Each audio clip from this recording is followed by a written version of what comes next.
What's up, Seahawks? I'm Zelda, and today we'll be diving into both the world of nursing and production with our guest, Paula Baisden.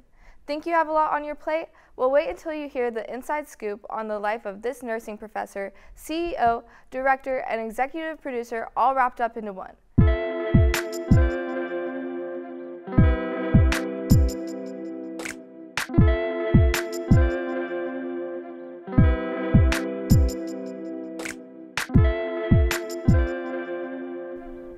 Howdy Seahawks, I'm Jilly DiMartino, and today I'm accompanied by the one and only Paula Baisden. If you haven't heard, she's pretty impressive, so let's dive straight into these questions. How long have you worked here at UNCW, and what do you do here at UNCW? So I have worked here since July of 2017. I am a teacher in the School of Nursing. I just got promoted to assistant professor. Congratulations! Thank you. That's awesome. What career did you want to have growing up? Well, I wanted to be a writer growing up until mid-high school. Then I decided that I wanted to join the military. So I kept writing, even though I was in the military, but it got a little confusing at the time what I wanted to do. But originally writer, yes. Really? Okay, go for it. Sure, yeah. Oh my gosh. Well, what made you want to go into the psychiatric field of nursing? Well, when I was in the military, I wanted to go to college, and the first correspondence courses that existed a long, long time ago when I was in were psychology. And I just found it really interesting anyway. You get to go to these meetings that tell you a little bit about the majors, and that one was the most interesting. Some 110-year-old man came and told us, you know, this is going to teach you why people do what they do and behave how they behave. And I was like, oh, that would be nice to know. So.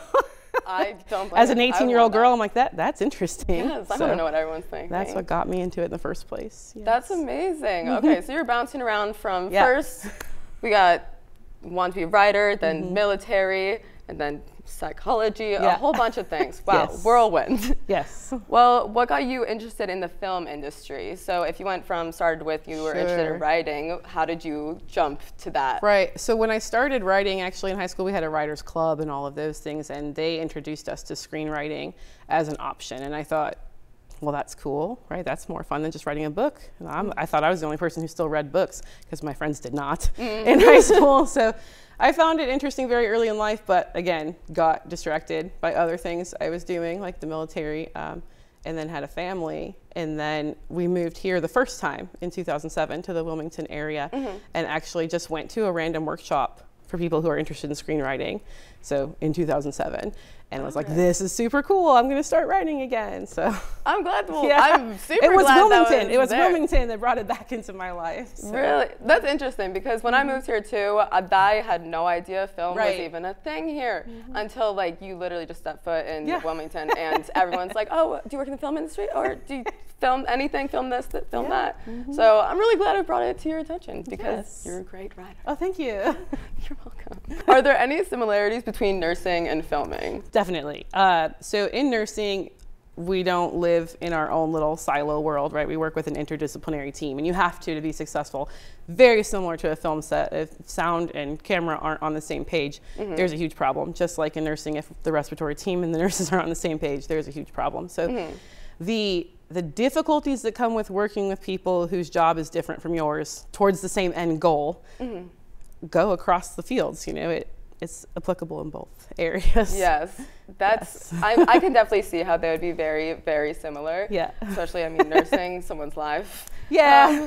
I mean, a movie is a life in its own certain way. Yeah. Is it challenging managing nursing, teaching, and production?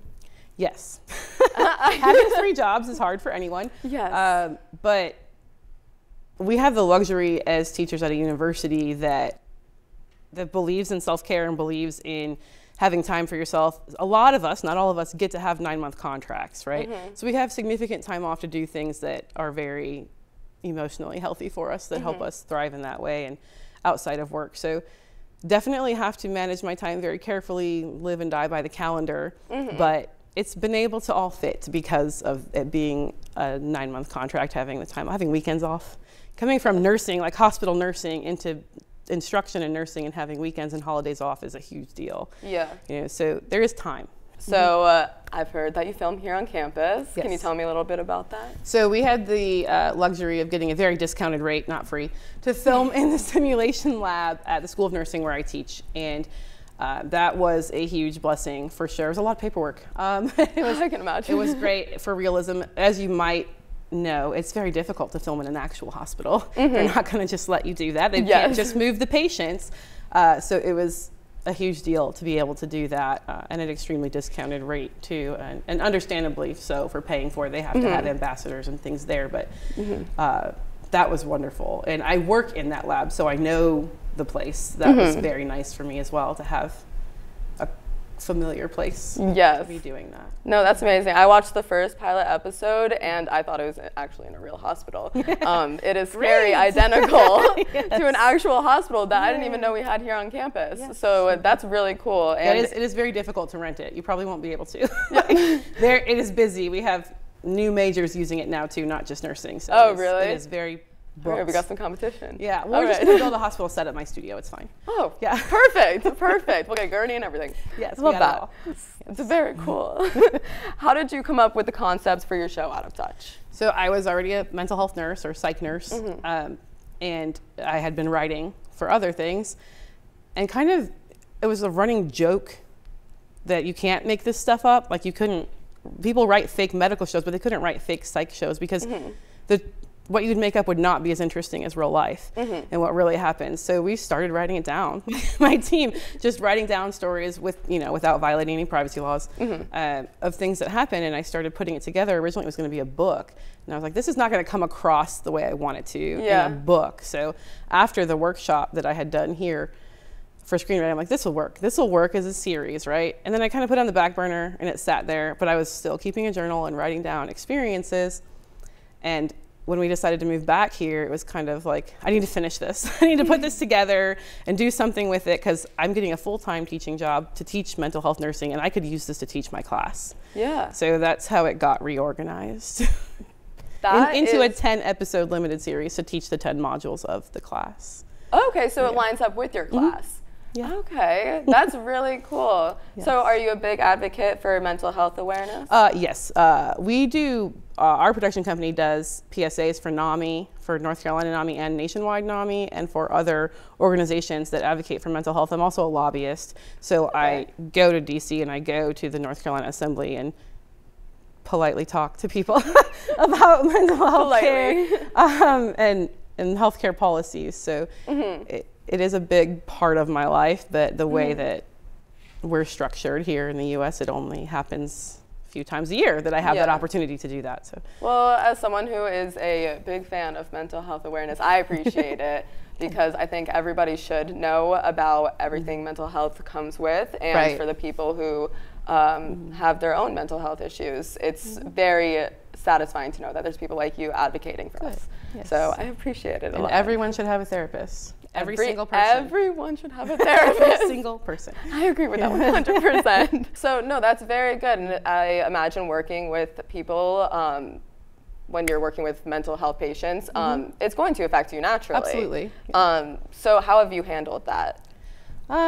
Well, taking time off, vacations. No, it is hard to work with people who are struggling in general, whether it's medical or mental health, regardless, it's all the same thing. When someone is unwell, it's a stressful situation for them, and you definitely get some of that stress transferred onto you as any kind of caregiver, and you need to take time away from it. You can't just do it constantly. Yeah. But writing the show and producing the show has actually been very therapeutic too. It's a good way to vent about these situations and to tell other people the stories of these things that have happened.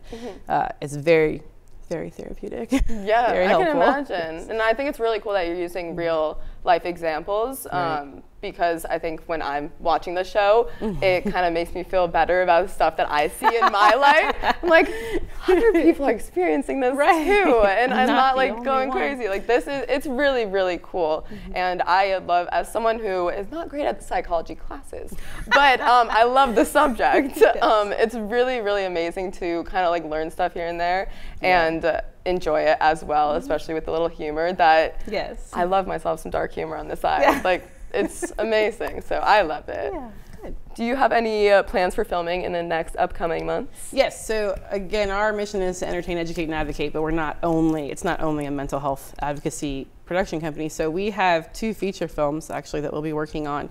One is a very, very unique rom-com, and another is a very modern spin on a found footage horror, and both of them have a very specific purpose to advocate for a vulnerable population. So those are coming up this year. Wow. And it's a lot of work, and it's really scary. Wow, that's really cool how It'll be mostly over the summer, so.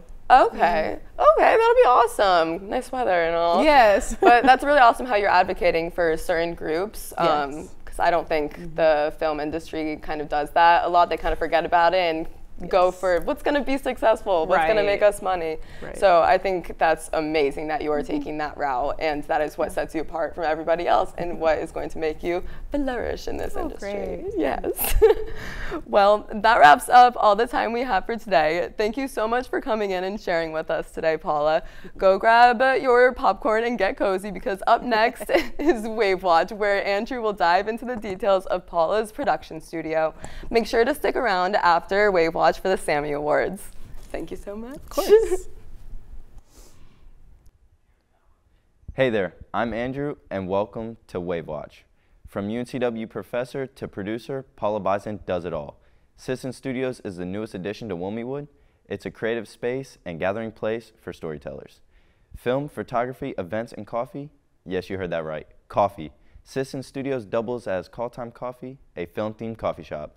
With Paula Baisden as the creator and CEO, Citizen Studios is thriving. Productions in progress include Out of Touch, HOA, Evos, and Lucky Joe. Out of Touch won 9 different awards for their pilot episode. A powerful short film written by Paula Baisden recently premiered at the North Carolina Filmmaker Showcase, Premiere and Networking. If you are interested in getting involved in the film industry, head on over to Citizen Studios' Facebook page to check out casting calls, classes, and everything they have to offer. Welcome to the Sammys. Funny seeing you here. Today we have a contest between Jilly DiMartino and Trip Cameron to see who will win Best Actor. Our lovely guest will serve as the judge. She will be picking from this bowl an emotion and from this one a phrase. Our contestants will take turns acting out, with Paula deciding the winner. Alrighty, Paula, take it away for round 1. All right. First line that you'll be giving me is you are slaying and serving today. You are slaying and serving today. The emotion is confused. All right, I've got this. You are slaying and serving today.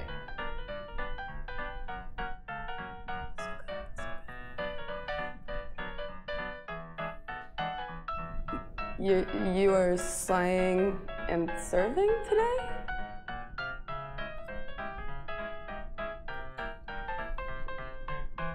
Round 2.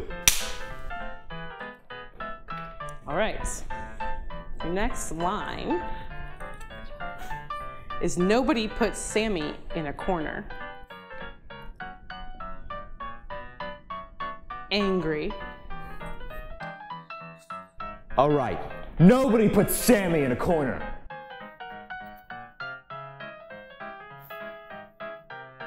I gotta stop smiling, sorry. Anger. That's gonna make me smile more. Anger. What was the sentence? Nobody puts Sammy in a corner. Got it. Nobody puts Sammy in a corner. Round 3. Right. Your line is, welcome to Cookout. How may I take your order?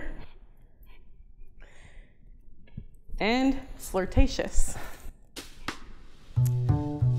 Welcome to Cookout. How may I take your order?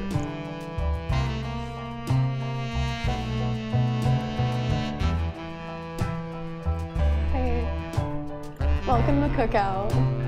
May I take your order?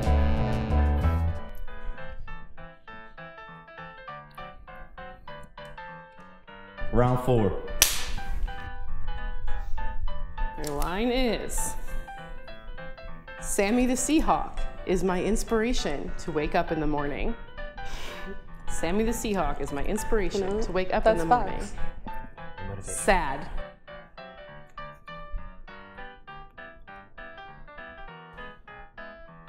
Sammy the Seahawk is my inspiration to wake up in the morning.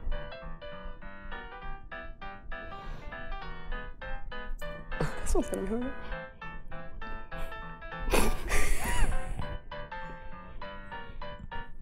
Oh. Can't stop laughing.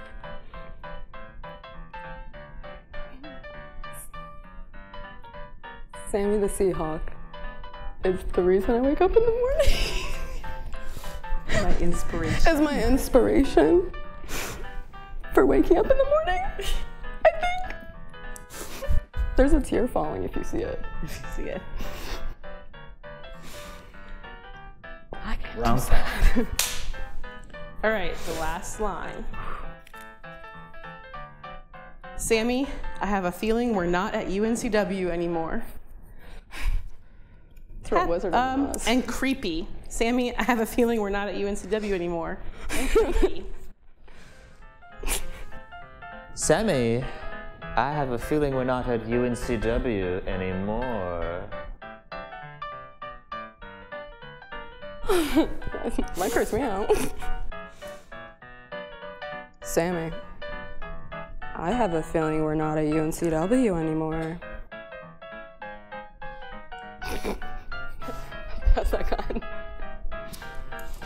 Thank you, judges and contestants. It's time for the award ceremony. Welcome to the Sammy Award Show. Best actor goes to... It was a close call. The score 3-2. Jilly. Oh my god! Are you serious? Serious. Thank you. Thank you. It's such an honor. Okay. And best director, drum roll please. Paula Baisden. Oh my god. Oh my gosh. Congratulations. And this is the universe, best director in the universe. Thank you.